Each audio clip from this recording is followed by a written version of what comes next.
केदारनाथ में रात को दिखाई दिए द्वापर युग के पांचों पांडव देखकर लोगों के होश उड़ गए।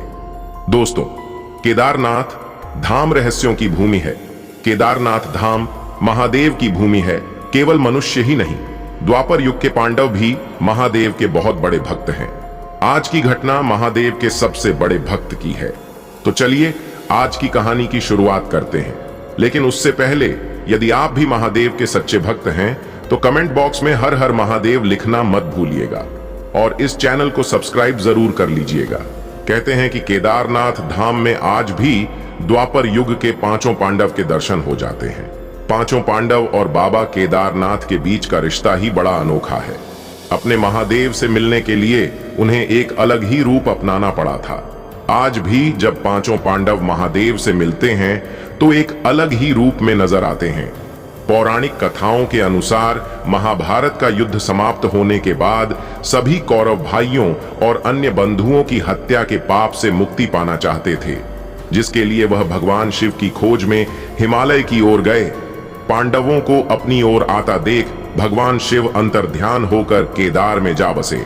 पांडवों को जब यह पता चला तो वह भी भगवान शिव के पीछे पीछे केदारनाथ पर्वत पहुंच गए। जब पांडव भी केदार पर्वत पहुंच गए तब उन्हें देख भगवान शिव ने एक भैंसे का रूप धारण कर लिया और पशुओं के बीच में चले गए। भगवान शिव के दर्शन पाने के लिए पांडवों ने एक योजना बनाई, जिसके बाद भीम ने विशाल रूप धारण कर दोनों पैर केदार पर्वत के दोनों ओर फैला दिए। सभी पशु भीम के पैरों के बीच से गुजर गए, लेकिन भैंसों के रूप में भगवान शिव ने जैसे ही पैरों के नीचे से निकलने की कोशिश की तभी भीम ने उन्हें पहचान लिया। भगवान शिव को पहचान कर भीम ने भैंसे को पकड़ना चाहा तो वह धरती में समाने लगे। तब भीम ने भैंसे का पिछला भाग कस के पकड़ लिया। फिर भगवान शिव पांडवों की भक्ति से प्रसन्न हुए और उन्हें दर्शन देकर पाप से मुक्त कर दिया। कहा जाता है कि तभी से भगवान केदारनाथ यहां भैंसे की पीठ की आकृति के रूप में पूजे जाते हैं। मान्यता है कि इस भैंसे का मुख नेपाल में निकला, जहां भगवान शिव की पूजा पशुपतिनाथ के रूप में की जाती है। ऐसा माना जाता है कि आज भी पांचों पांडव केदारनाथ अपने भगवान शिव से मिलने आते हैं।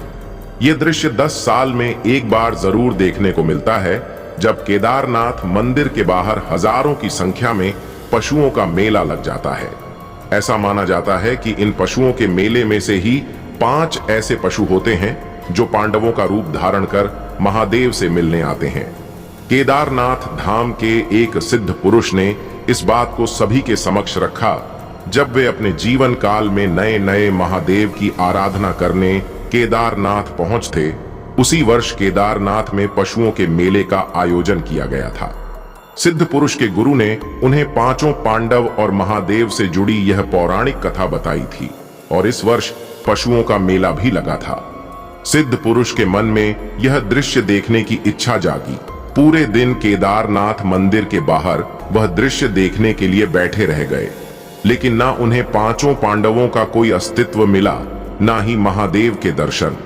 रात हुई तो वह अपने कक्ष में वापस जाने के लिए बेताब हुए। तभी उन्होंने देखा कि 5 लड़के अचानक 5 पशु के रूप में बदल गए हैं और अलग अलग दिशा में चले गए। सिद्ध पुरुष काफी चकित हुए। अगले दिन फिर वे रात में केदारनाथ मंदिर के बाहर बैठे थे।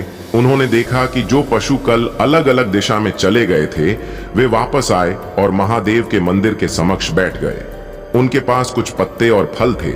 मंदिर से एक पुजारी बाहर निकला और उनके हाथों से फल और पत्ते लेकर अंदर चले गए। थोड़ी देर बाद वह पांचों पशु भी अंदर चले गए। सिद्ध पुरुष ने सोचा कि महादेव के दर्शन करने का इससे अच्छा मौका और क्या हो सकता है। जल्दी से मंदिर में जाकर मैं भी महादेव के दर्शन कर लेता हूं। जैसे ही सिद्ध पुरुष मंदिर के अंदर गए, पूरा मंदिर खाली था। न वहां पर कोई पुजारी नजर आया, न ही पशु के रूप में पांचों पांडव, केवल महादेव का शिवलिंग वहां पर स्थापित था। सिद्ध पुरुष अचंभित रह गए। उन्होंने अपनी आंखों से देखा था कि 5 पशु मंदिर के अंदर प्रवेश कर रहे हैं। साथ ही मंदिर के पुजारी ने उनके हाथों से फल और पत्ते लिए थे। तो आखिर अचानक कहां गायब हो गए सब? सिद्ध पुरुष भागता हुआ अपने गुरु के पास गया। उन्होंने उन्हें सारी घटना बताई। गुरु ने कहा कि तुमने यदि 5 पशुओं को एक साथ देख लिया तो समझो कि तुमने महादेव के दर्शन भी कर लिए हैं, क्योंकि यह बहुत बड़े सौभाग्य की बात है कि तुमने आज के दिन 5 पशुओं को एक साथ देखा। यह सौभाग्य हर किसी को नहीं मिलता है। सिद्ध पुरुष को भरोसा हो गया कि महादेव के चमत्कार अलग अलग रूप में देखने को मिल ही जाते हैं। सिद्ध पुरुष ने अपने साथ हुई इस घटना को सबके सामने रखा तो सभी चकित रह गए, और आज भी यह उतना ही रहस्यमय है जितना कि सिद्ध पुरुष के समय हुआ करता था। दोस्तों, ये वीडियो कैसी लगी हमें कमेंट बॉक्स में जरूर बताइएगा। वीडियो पसंद आई तो वीडियो को लाइक करिएगा, शेयर करिएगा और चैनल को सब्सक्राइब करना मत भूलिए। हर हर महादेव।